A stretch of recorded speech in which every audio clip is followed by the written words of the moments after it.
اہم ترین بات یہ کہ دیکھو اگر یہ ملک میں اسلامی جذبہ نہ ہوتا نا، اسلامی جذبہ نہ ہوتا، اچھا یہ جو پائلٹ گئے ہیں یہ سارے موت پر بیعت کر کے گئے ہیں، مشن کمپلیٹ کیے بغیر واپس نہیں آنا، یہ جذبہ کسی ہندو میں ہو نہیں سکتا، یہ جذبہ ہو نہیں سکتا کسی ہندو میں، کیونکہ وہ کیوں مرے گا بھائی؟ وہ سینکڑوں پتھر کے بنے ہوئے بتوں کو پوجتے ہیں، وہ کیوں ان بتوں کے لیے جان دیں گے؟ ان کو پتا ہے تم کیا ہو جس کی وجہ سے ہم تمہارے لیے جان دیتے۔ وہ زیادہ زیادہ یہ کریں گے، رافیل پہ ایک نیمبو اور وہ کیا تھا، ناریل، وہ رکھ دیں گے، اس کے زیادہ بیچارے نہیں کچھ کر سکتے۔ ہمیں تو، ہمارے پاس تو جذبہ ہے، شہادت کے لیے تڑپتے ہیں لوگ، تو ہمیں تو بھائی یقین ہے کہ شہیدوں کے، حدیث میں آتا ہے شہید کا خون زمین پہ گرنے سے پہلے اللہ اس کے گناہوں کو معاف کرتا ہے سوائے قرض کے۔ یہ قرض میں اس لیے حدیث میں آتا ہے اور یہ بتایا اس لیے رہا ہوں کہ لاہور میں ایک تاجر ہیں، انہوں نے مجھے بتایا فیصل آباد میں، کہتے ہیں یار جب سے جنگ شروع ہوئی ہے لوگوں نے پیسے کھانا شروع کر دیے، لوگوں کو موقع مل گیا۔ میں نے کہا کیوں؟ کہتے ہیں جس کو بولے یار میرے پیسے دے، کہہ رہا ہے تو پیسے مانگ رہا ہے، تو جنگ ہو رہی ہے تجھے پتہ نہیں ہے جنگ ہو رہی ہے؟ تو اس کا بعض لوگوں نے ناجائز فائدہ بھی اٹھایا، پیسے کھا رہے ہیں کہ میں نے کہا بھائی ان کو بولو جنگ ہو رہی ہے اس لیے پیسے دے دو، کیونکہ شہید کا ہر گناہ معاف ہوتا ہے، قرض معاف نہیں ہوتا۔ لیکن پاکستانیوں کو تو پیسے دبانے کا موقع مل گیا، جب کوئی مسئلہ، ابے تو یہ بات، بچوں نے ابا سے کہا ابا آپ شادی کر دو، اب تو میں کمانے لگا ہوں، ابے تو شادی کی بات کر رہا ہے، تجھے شرم نہیں آتی؟ ادھر جنگ چھڑی ہوئی ہے۔ دکاندار کے پیسے آپ کھا کے بیٹھے ہوئے راشن کے، دکاندار کہہ رہے ہیں پیسے دے، ابے تو راشن کی بات کر رہے پیسوں کی، ادھر جنگ چھڑی ہوئی ہے۔ لوگوں نے یہ بھی بہت، تو اللہ کا بڑا فضل ہو گیا الحمدللہ، پاکستان نے ایسا منہ توڑ خاندانی جواب دیا، ہمارے پائلٹ اڑے، انہوں نے اپنے خون سے جو ہے وہ تھم لگایا اور گویا موت پہ بیعت کر کے گئے، وہ کہ مشن کمپلیٹ کیے بغیر واپس نہیں آئیں گے۔ وہ ویڈیوز میرے موبائل میں پڑی ہوئی ہیں، تقریباً 12 جگہوں کی ویڈیوز ہیں تو بہت سارے اٹیک ہوئے، وہ آپ ان اٹیکس کو دیکھ لو اور انڈیا کے اٹیک کو دیکھ لو، زمین آسمان کا۔ اور پاکستان نے سویلین پہ نہیں کوئی بم گرایا، سارا ان کے آرمی کے ایریے پہ اٹیک کر کے ایسی کی تیسی کر دی الحمدللہ۔ اور مودی کے خلاف اب تحریکیں چلنا شروع ہو گئی ہیں، مجھے اللہ کی رحمت سے پوری امید ہے انشاءاللہ اگلے الیکشن میں مودی نہیں آئے گا انشاءاللہ، الا یہ کہ کوئی سسٹم کر دیں وہاں پہ تو ایک الگ بات ہے، لیکن ان کی فوج سسٹم کے قابل بھی نہیں ہے، یہ دم بھی ہماری فوج کے پاس ہے، ہٹا بے اس کو لے کر۔ اچھا خیر،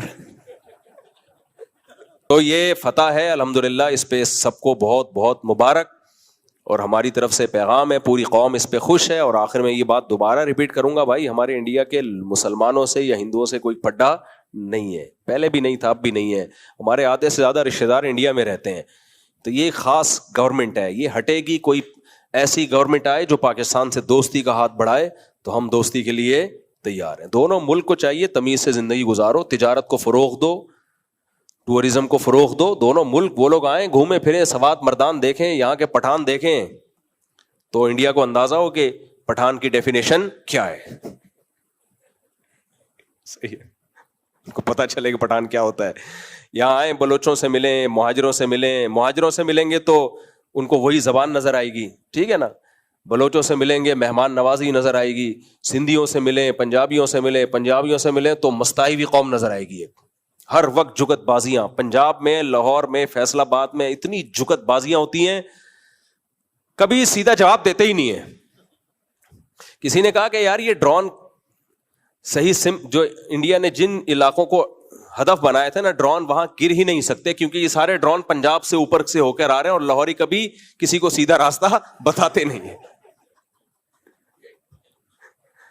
لاہوری صحیح راستہ کبھی بتاتے نہیں ہیں، انہوں نے ڈرون کو بھی غلط بتایا ہوا ہے، ان کو یہ بتایا فلاں کا گھر ہے۔ بہرحال جو بھی اس میں شہید ہوئے، بہت سے لوگ شہید ہوئے اس میں، کچھ گھروں پہ میزائل گرا ہے، مولانا مسعود اظہر صاحب کے بھی بہت سارے ریلیٹو شہید ہو گئے، اور بھی لوگوں کے مرید کے پہ بھی حملہ ہوا ہے، حافظ سعید صاحب کے گھر پہ، ان کا مجھے شہادت کی تفصیل معلوم نہیں ہے، ہم رو رہے ہیں ہائے یہ کیا ہو گیا۔ شہادت مقصود اور مطلوب ہے مومن، جبکہ ہندوؤں کا کوئی جب ان کے جو مرے ہیں تو آپ وہاں دیکھو تو کیسے صف ماتم بچھی ہے، ہمارے کسی شہید پہ ایسی صف ماتم نہیں بچھی، لوگوں کا اور زیادہ حوصلہ بلند ہوا۔ تو یہ بھی فرق ہے، جب مسلمان شہید ہوتا ہے تو گھر والوں میں اور ایک جذبہ پیدا ہوتا ہے، کافر جب مرتا ہے تو صف ماتم بچھتی ہے۔ کیوں؟ قرآن نے ہمیں بتایا یا ایھا الذین آمنوا لا تکونوا کالذین کفروا وقالوا لاخوانہم اذا ضربوا فی الارض او کانوا غزا لو کانوا عندنا ما ماتوا وما قتلوا، اے ایمان والو تم کافروں جیسی باتیں مت کیا کرو۔ کافر کیا کہتا ہے کہ کاش یہ جنگ میں نہ نکلتے تو نہ مرتے۔ اللہ کہتے ہیں نا نا نا نا نا، واللہ یحیی و یمیت، موت اور زندگی کس کے ہاتھ میں؟ اللہ کے ہاتھ میں۔ آگے اللہ کہتا ہے وَلَئِن قُتِلْتُمْ وَلَئِن مُتُّمْ أَوْ قُتِلْتُمْ لَإِلَى اللَّهِ تُحْشَرُونَ، تم مرو یا جنگ میں قتل ہو جاؤ، جانا کس کے پاس ہے؟ اللہ کے پاس جانا ہے۔ تو وہ دیکھ نہیں رہا تم میری راہ میں شہید ہوئے ہو، اس کا اجر دے گا تمہیں۔ ہم بھائی موت کے بعد زندگی ختم نہیں ہوتی ہے، اللہ تعالیٰ ہمیں دوبارہ زندہ کرے گا۔ تو ہمارے پاس تو حوصلہ ہے بھائی، ہمارے پاس کیا ہے؟ قرآن کی آیت ہے۔ کافر کے پاس تو کچھ بھی نہیں ہے، تو اس کا رونا بنتا ہے، ہمیں اللہ حوصلے دیتا ہے۔ اور ایک بڑی اہم بات یہ ہے کہ اللہ کہتے ہیں ان تکونوا تعلمون فانہم یعلمون کما تعلمون، اللہ کہتے ہیں میدان جنگ میں تمہیں جو شہادتیں ہوئیں، زخمی ہوئے، کوئی گھبرانے کی بات نہیں ہے، ان کے بھی تو ہوئے ہیں، ان کے بھی تو ہوئے ہیں۔ اور فرمایا یہ جو مزے کی آیت کیا ہے وَتَرْجُونَ مِنَ اللَّهِ مَا لَا يَرْجُونَ، تم اللہ سے امیدیں لگا کے بیٹھے ہو، انہیں اپنے پتھروں کے بنائے ہوئے بتوں سے کوئی امید نہیں ہے، ان کو پتا ہے یہ کچھ بھی نہیں کر سکتے۔ بھائی گائے کچھ بھی نہیں کر سکتی ہمارا، ہم ملک کے لیے جان دیں گے تو گائے ہمیں جنت نہیں دے گی، نہ یہ پتھروں کے بنے ہوئے بت۔ تو اللہ کہتے ہیں کافر جب مرتا ہے اور قتل ہوتا ہے، اس کا مستقبل تاریک، پھر بھی وہ مر رہا ہے اور قتل ہو رہا ہے، تمہیں تو اللہ کی طرف سے خوشخبریاں ہیں، تو تم کیوں غم کر رہے ہو؟ تم کس بات کا غم کر رہے ہو؟ قرآن میں جتنا اللہ نے جہاد کے احکامات بیان کیے نا، اچھا جہاد، انڈیا میڈیا کیا کر رہا ہے؟ جہاد اور فساد کو ایک ہی چیز بنا کے پیش کر رہا ہے۔ وہ کہہ رہے یہ مولانا عاصم منیر جو ہے، انہوں نے ہمارے آرمی چیف کا نام کیا رکھا ہوا ہے؟ مولانا۔ اچھا عجیب بات یہ کہ پوری دنیا ہماری آرمی کو مذہبی فوج کہتی ہے، اور ہمارا مذہبی طبقہ اس کو سیکولر آرمی کہتی ہے، سیکولر فوج۔ ابے عاصم منیر قرآن کی آیتیں پڑھ رہا ہے، ابے ایسے ڈرامے کر رہا ہے، ابے کیا کر رہا ہے؟ ابے منجن ہے، قرآن کے نام پہ یہ لوگ بیچتے ہیں منجن۔ آرمی چیف نے کیا کیا؟ جب یہ بنیان مرصوص نام بھی قرآن سے لیا ہے، اور جب آپریشن شروع کیا ہے، لوگ کہہ رہے تھے بٹن پہ پاؤں رکھ کے بھول گیا یہ۔ ایک صاحب کا میرے پاس میسج آیا، مصعب پانی وانی کا جا کے پوچھو، تھوڑا سا ریسٹ کر لیں کہ میزائلوں کے بٹن پہ پاؤں رکھ کے۔ میں نے کہا لگ رہا ہے بھائی وہ ہمارے آرمی چیف نے میزائلوں کے بٹن پہ پاؤں رکھ کے کسی کام سے چلے گئے، وہ بٹن پھنس گیا اندر، دوڑ جو گئے نا میزائل۔ اچھا ادھر ISPR کا بیان آیا کہ ہم جو کریں گے تو دنیا دیکھ لے گی۔ میرا خیال یہ تھا ایک آدھ مہینے کے بعد ہوگا کچھ نہ کچھ، کیونکہ بیان سے تو ایسے ہی لگ رہا تھا کہ ابھی ان کا فوراً آدھے گھنٹے بعد شروع۔ تو وہ بٹن پہ پاؤں کے، ہمارے ایک دوست کا میسج آیا بھائی یہ کہ بٹن پہ پاؤں رکھ کے بھول گئے ہیں کیا؟ انڈیا بھی چیخ رہا تھا روکو روکو، خدا کے لیے حملے کو رکواؤ۔ تو وہ آرمی چیف نے فجر کے بعد قرآن مجید کی آیت کی تلاوت کی ہے، کیونکہ جو آرمی چیف ہے وہ حافظ قرآن بھی ہیں۔ اچھا ہم لوگوں کو کہتے تھے یار یہ ہمارے لیے فخر کی بات ہے کہ ہمارا آرمی چیف حافظ قرآن ہے، کہتا ہے بھائی یہی تو 2 نمبر ہی ہے، یہ لوگ مذہب کارڈ استعمال کرتے ہیں، قرآن پڑھتے ہیں، لوگوں کو بیوقوف بناتے ہیں۔ ہمارے شیخ حضرت مفتی عبدالرحیم صاحب، ان کے تو سویلین سے بھی، آرمی کے آفیسر سے بھی، ہر طرح کے طبقے سے بہت، وہ زرداری کو میرے اور آپ سے زیادہ اچھا جانتے ہیں، وہ شہباز شریف کو مجھ سے اور آپ سے زیادہ اچھا جانتے ہیں۔ تو وہ بتاتے تھے یہ جو آرمی چیف ہے یہ تہجد گزار ہے، یہ کبھی نماز قضا نہیں کرتا۔ میں نے آج تک یہ بات ممبر پہ نہیں کہی، مجھے پتا تھا آپ لوگ جوتے مارو گے، اس لیے کہ آپ بولو گے بوٹ پالشیا، کیونکہ یہ فیشن یہ چل رہا تھا۔ میں نے کہا بھائی ایک اصولی موقف رکھو، کون تہجد گزار چھوڑو، ہمیں تو ایک ادارے کو فوکس کرنا ہے۔ وہ تو ملے ہیں نا، کہتے ہیں بھائی ان کا حوصلہ بہت بلند ہے، اب سے نہیں بہت پہلے سے کہہ رہے ہیں، بہت بلند حوصلے والا آدمی ہے، یہ تہجد گزار ہے، یہ علماء کی بڑی قدر کرتا ہے۔ تو ہم بھی کہتے تھے حضرت بس ہم تک ہی رکھیں، یہ باہر کسی کو نہ بتائیں، لیکن آج یہ ہمت ہوئی ہے ہم بھی آپ کے سامنے یہ باتیں شیئر کر لیں۔ تو پوری دنیا کہہ رہی ہے مولانا عاصم منیر ہے، یہ مفتی عاصم منیر ہے یہ، اور ہمارا سیکولر طبقہ یا ہمارا جو لبرل طبقہ ہے، جو مولانت کا طبقہ ہے، دیندار طبقہ ہے، وہ کہہ رہے نہیں ہے یہ کیا ہے؟ سیکولر ہے۔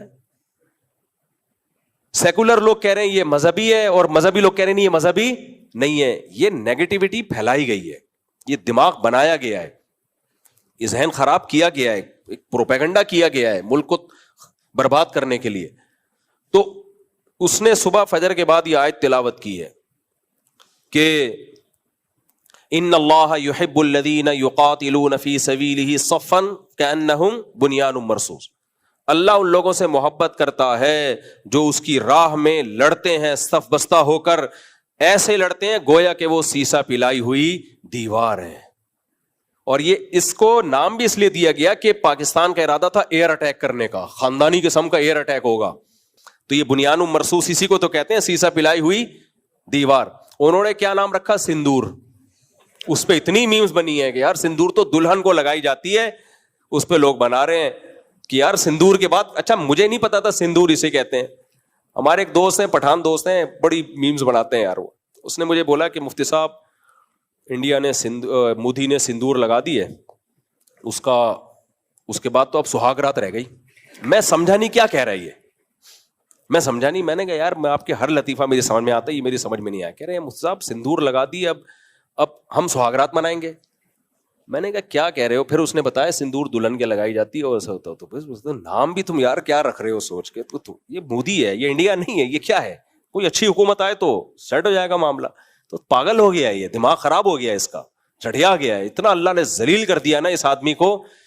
لیکن وہی بات ہے, جب بہت زیادہ کوئی شخص ذلیل ہو جاتا ہے نا تو اس کو بےزتی محسوس ہوتی نہیں ہے. بےزتی بھی عزت دار آدمی کو محسوس ہوتی ہے. تو وہ کیسا, وہ قرآن کی آیت پڑھی کأنہم بنیان مرصوص, اس کے بعد فائر کا آرڈر کیا. اور پھر الحمدللہ پھر ایئر فورس نے جو اپنی بہادری کے جوہر دکھائے ہیں, کیا یہ جو JF-17 ہے, اس کے بارے میں 8-10 سال پہلے ہم نے کسی ورک شاپ میں نا, ہمارے ایک دوست ہیں سائنٹسٹ ہیں, وہ انہوں نے ہمیں ورک شاپ کروائی تھی اور بتایا تھا JF-17 کیا ہے, اس میں کیا کیا خاصیتیں ہیں. تو جب وہ کرائی انہوں نے تو 1% انسان کو لگتا ہے کہ پھینک نہ رہے ہوں. بعض دفعہ یہ ہوتا ہے نا بھائی, اپنی فضائل سنانے میں تو کچھ لوگ پھینک بھی رہے ہوتے ہیں, تو ہمیں لگا کہ ایسا نہ ہو کہ اپریشیٹ کرنے کے لیے پھینک دی ہو. لیکن الحمدللہ جب یہ ہم نے JF-17 کے کارنامے دیکھے ہیں تو اندازہ ہو گیا بھائی وہ 1% بھی اس ورک شاپ میں کوئی غلط چیز نہیں تھی. جو پروجیکٹر پہ انہوں نے دکھایا نا کہ اچھا پاکستان نے الحمدللہ ایسے ویپن بنا لیے ہیں, آپ کو لگے گا میں مبالغہ کر رہا ہوں, لیکن ایسے ویپن بنا لیے ہیں جو اب ان میں سے کچھ ویپن ایسے ہیں جو ابھی تک اسرائیل کے پاس بھی نہیں ہے. تو ویپن کی ٹیکنالوجی میں پاکستان بہت آگے جا چکا ہے. تو یہ بہت بڑی فتح ہے الحمدللہ, اور ہم سب کو اس پہ خوش ہونا چاہیے. اور اللہ نے ہمیں فتح کے بعد کے اب بھی بتایا کہ کیا کرنا ہے. اچھا اس فتح کے بعد جو دوبارہ جھڑپیں ہو رہی ہیں نا, یہ کیوں ہو رہی ہیں؟ تو ماہرین کہتے ہیں کہ یہ اس لیے ہو رہی ہیں کہ اتنی بڑی ذلت مودی کو ہوئی ہے نا کہ وہ اگر فوراً فائر بندی کا اعلان کر دیتا تو بہت زیادہ ذلت ہو جاتی.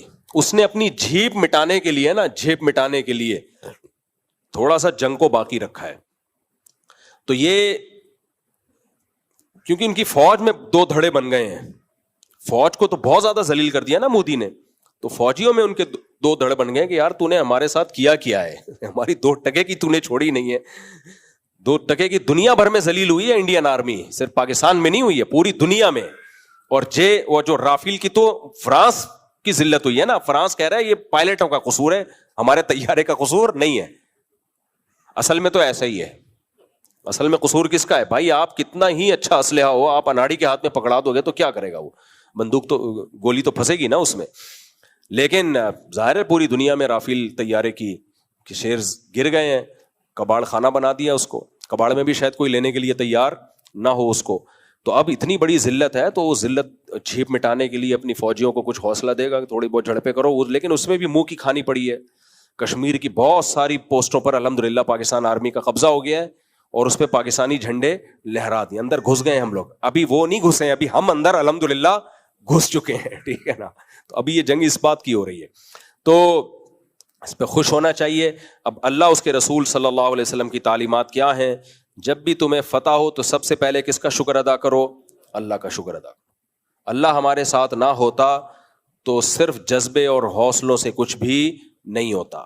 سب کی دعائیں ہیں, لوگوں نے راتوں کو اٹھ کے دعائیں مانگی ہیں, کیونکہ اگر اللہ نہ کرے شکست ہوتی تو 24 کروڑ کی عوام ہے بھائی, جو حشر ہوتا نا آپ شام اور لیبیا کو بھول جاتے ہیں.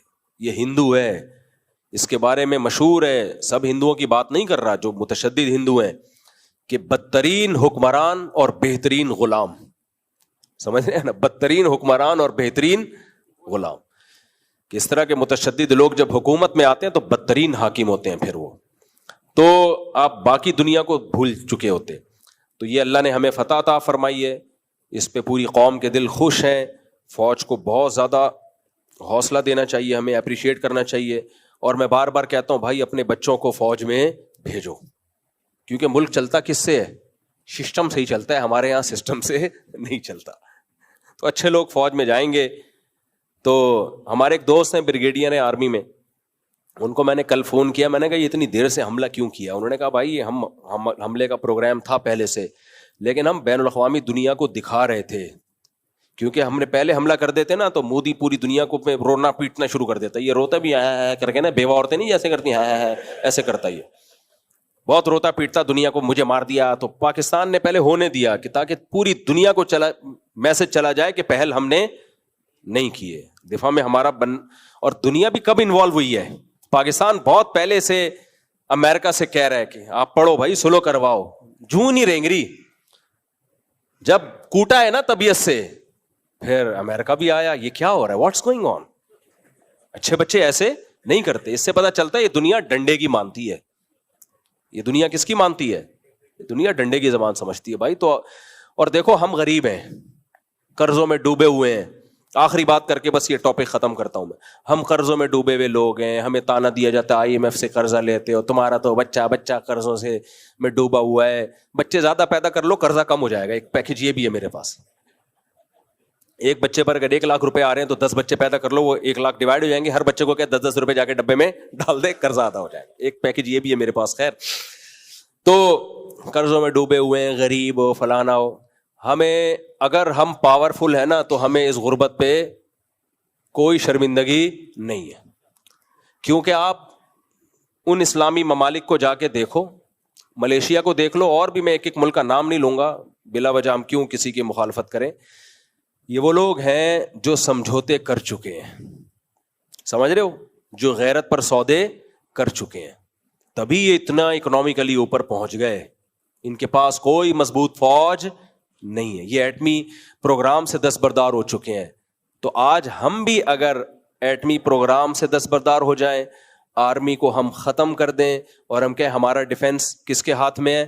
امریکہ کے ہاتھ میں, اور ہم یہ جو اسلامی شقیں پاکستان میں ان کو بھی سائڈ پہ لگا دیں, تو میرے بھائی ہم سونے کے نوالے کھائیں گے, سونے کے نوالے. ہم ابو دبئی بن جائیں گے, ابو ظہبی ابو دبئی, اور پھر اسرائیل کے کنٹینر ہمارے یہاں سے گزر کے جائیں گے. تو ہم لوگوں نے اس طرح سے پہ سمجھوتا, یعنی غیرت پہ سمجھوتا نہیں کیا ہے جیسے دوسرے کنٹری کر رہے ہیں.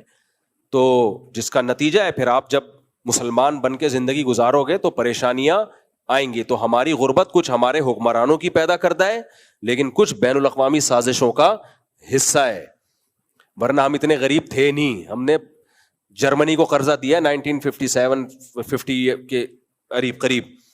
اس کے بعد ہوا کیا تھا, IMF والے آئے یہاں پہ, انہوں نے دیکھا یار یہ تو بڑا کھاتا پیتا ملک ہے بھی اسلامی, تو ان کو پیسے دینا شروع کرو. ہمارے حکمرانوں کو انہوں نے پیسے دینا شروع کیے, بکے پھر یہ لوگ, اور لے کے آگے کچھ خود کھائے, کچھ لگا دیے. 2-4 ڈھکن وکن جو IMF سے کروڑوں اربوں روپے آتے تھے, اس سے 2-4 ڈھکن خرید کے گٹر میں لگا دیے, باقی سارے کھا گئے. تو ملک مقروض ہوتا چلا گیا. تو یہ کام بھی جب آپ کسی کو فری میں کچھ دینا شروع کرتے ہو تو دیکھو, دنیا میں کسی سے دشمنی نکال لی ہو نا, اس کو فری کھلانا شروع کر دو, وہ کسی کام کا نہیں رہے گا تھوڑے دنوں میں. تو ایک آخری باتوں سے بات نکل رہی ہے. آج بھی کچھ لوگ آئے ہوئے تھے, ان سے بھی میں نے یہ بات کی, آپ سے بھی کرتا ہوں. دیکھو یہ اس پروپیگنڈے میں مت آؤ کہ پاکستان ایک سیکولر اسٹیٹ ہے. لوگ یہ کہتے ہیں کہ یہ اسلامی ملک نہیں ہے. نہ, پاکستان کا جو قانون ہے نا, آئین میں یہ لکھا ہوا ہے کہ یہاں کوئی قانون اسلام کے خلاف نہیں بنے گا. یہ اتنی مضبوط شق ہے کہ اسمبلی 100% مل کے بھی اس کو چینج نہیں کر سکتی. یعنی اگر اسمبلی کے ممبران سب کے سب اس پہ ایگری ہو جائیں کہ پاکستان آج سے ایک سیکولر اسٹیٹ ہوگا, تو بھی اسمبلی کے پاس یہ پاور نہیں ہے. یہ اتنی مضبوط شق ہے. تو اب حکمرانوں کو مت دیکھو کہ وہ شرابی ہیں، کبابی ہیں یا کیا ہیں. اس کی میں ایک مثال دیتا ہوں آپ کو. دیکھو امریکہ میں اگر کوئی صدر بن جائے، اتنی بڑی داڑھی ہو، تہجد گزار ہو، نیک ہو، پرہیزگار ہو، تبلیغ میں چلہ لگا ہوا اس کا، تو کیا امریکہ ایک اسلامک اسٹیٹ بن جائے گا؟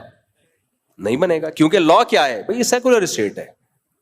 تو اسی طرح پاکستان میں کوئی ملحد بھی اگر وزیر اعظم بن جائے نا، ایک مثال دے رہا ہوں، پاکستان کے لا میں یہ ہے کہ بن نہیں سکتا وہ. کوئی آرمی چیف اللہ نہ کرے کوئی قادیانی بھی بن جائے تو بھی پاکستان اس سے سیکولر اسٹیٹ نہیں بنے گا، کیونکہ وہ آئین پر چلنے پر مجبور ہوگا. کیونکہ شک کیا ہے بھائی، قرآن و سنت کے اگینسٹ کوئی قانون بولو بن نہیں سکتا. آپ کہہ سکتے ہو پھر یہ اتنے سارے قوانین جیسے عدالتی خلا ہے اور بہت سارے قوانین اسلام کے خلاف کیوں ہیں؟ اس کی بہت معقول وجہ ہے.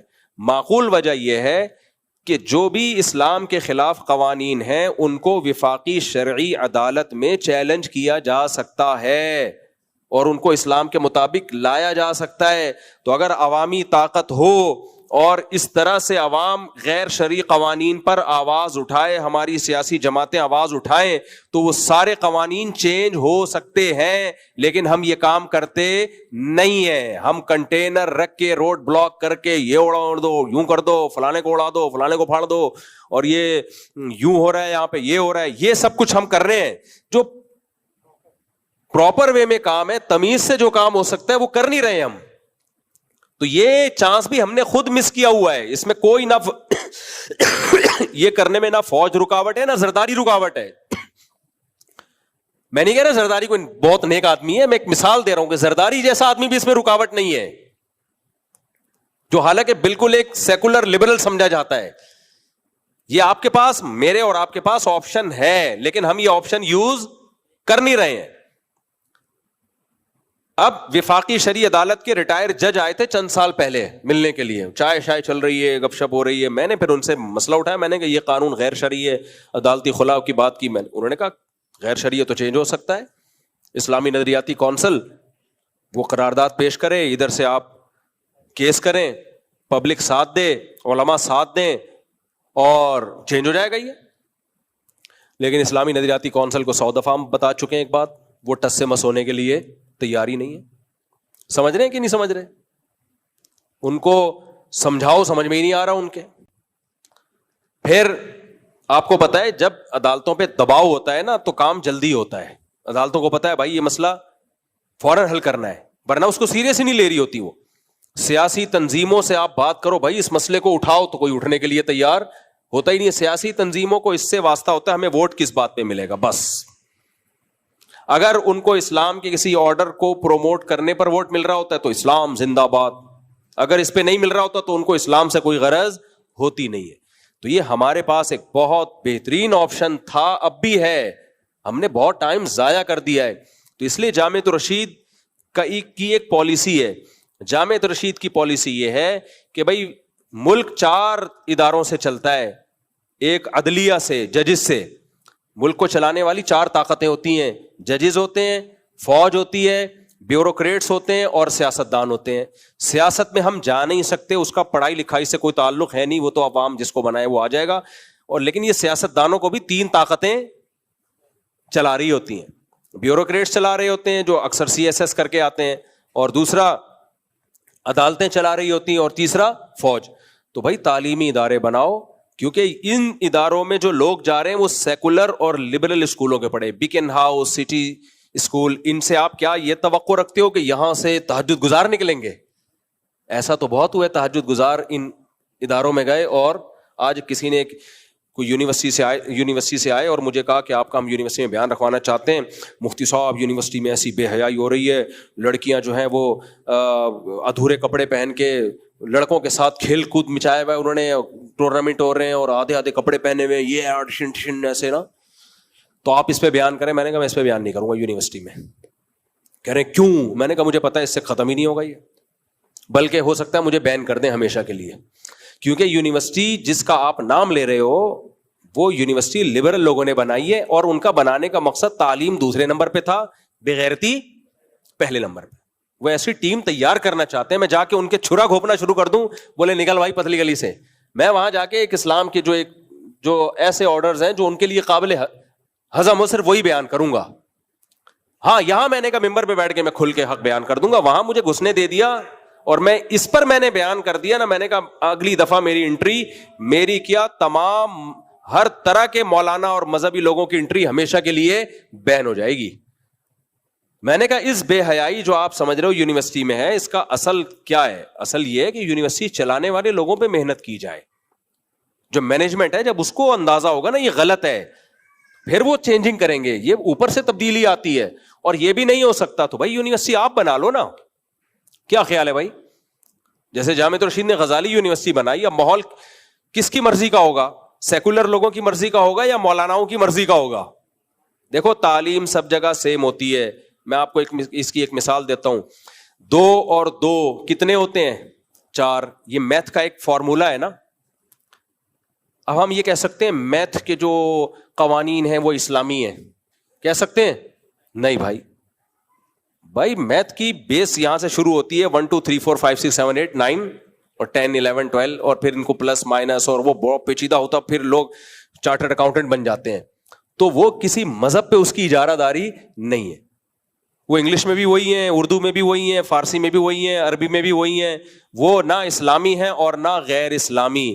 تو عصری تعلیم نہ اسلامی ہوتی ہے نہ غیر اسلامی ہوتی ہے, وہ گراؤنڈ ریئلٹی پر مبنی ہوتی ہے. فرق یہ ہے کہ وہ 2 اور 2 4 آپ اسلامی ماحول میں پڑھا رہے ہو یا لڑکا لڑکی کو ساتھ بٹھا کے پڑھا رہے ہو. تو تعلیم سے ہمیں تھوڑی کوئی نفرت ہے. جیپنیز بھی تو سائنس پڑھتے ہیں, ان کی بھی وہی نیوٹن کا لا وہ بھی وہی پڑھتے ہیں جو ہم پڑھتے ہیں. ہم اردو میں پڑھ لیتے ہیں یا انگلش میں کہ جو چیز چل رہی ہے چلتی رہے گی جب تک رکے گی نہیں, جب تک کوئی روکنے والی فورس نہ ہو. جیپنیز کو بھی پڑھتے ہیں چنگ چنگ چپا چپا ٹکا ٹکا ٹکا, وہ اس طرح پڑھ لیتے ہیں. تو وہ اس کو چنگ پونگ کر کے پڑھ لیں گے. چائنیز اس کو چنگے چنگے چنگ کر کے پڑھ لیں گے. جرمن اس کو اپنی زبان میں. لا وہ سیم ہے. تو نہ سائنسی اصول یا تعلیم جو ہے نہ وہ اسلامی ہوتی ہے نہ وہ غیر اسلامی ہوتی ہے, نہ وہ اللہ بھلا کرے آپ کا سیکولر ہوتی ہے, نہ وہ لبرل ہوتی ہے, کچھ بھی نہیں ہوتی بھائی. وہ مشاہدات پر مبنی ایک حقیقت ہے جس کو ہر قوم پڑھتی ہے اور ترقی کرتی ہے. فرق کس سے ہوتا ہے؟ ماحول آپ کیا دے رہے ہیں. یونیورسٹیوں میں اگر آپ ماحول ان کو یہ دے رہے ہیں, لڑکے لڑکیاں ساتھ بیٹھے ہوئے آدھے کپڑوں میں, سگریٹ پی رہے ہیں, چرس بھی پی رہے ہیں, تو سائنسدان چرسی بنیں گے, پھر ٹھیک ہے, ہیروئنچی بنیں گے, چرسی بنیں گے, زانی شرابی کبابی بنیں گے. لیکن وہی ماحول اگر آپ ان کو اللہ رسول سکھا رہے ہو, آپ ان کو سائنسی اصولوں سے خدا کا وجود سمجھا رہے ہو جو کہ ہوتا ہے. دیکھو بیٹا, جب چینجر کے بغیر چینجنگ ممکن نہیں ہے تو کریٹر کے بغیر کریشن کا عمل کیسے ہو سکتا ہے؟ تو یہاں سے سائنٹسٹ پیدا ہوں گے لیکن تہجد گزار ہوں گے. سمجھتے ہو کہ نہیں سمجھتے؟ تو اب محنت یوں کرنی چاہیے تھی کہ ہم صرف مدارس نہ بناتے بلکہ ہم یونیورسٹیاں بھی ہم بناتے, علماء بناتے. اسکول بھی کون بناتے؟ 99% طبقہ تو عوام کا اسکولوں میں آتا ہے, مدرسے میں تو 1% بھی نہیں جاتا, اس سے بھی کم لوگ جاتے ہیں. اور ملک کی باغ ڈور مدرسے سے نکلنے والے طالب علم کے ہاتھ میں ہوتی ہے یا اسکول یونیورسٹیوں سے فارغ لوگوں کے ہاتھ میں ہوتی ہے؟ ڈی ایس پی مدرسے کا فارغ ہوتا ہے یا اسکولوں کا فارغ ہوتا ہے؟ ڈی سی جو ہے ڈپٹی کمشنر وہ اسکولوں کا فارغ ہوتا ہے یا مدرسے کا فارغ ہوتا ہے؟ اسکولوں کا ہوتا ہے. آرمی چیف مدرسے سے آتا ہے, اسکولوں سے آتا ہے.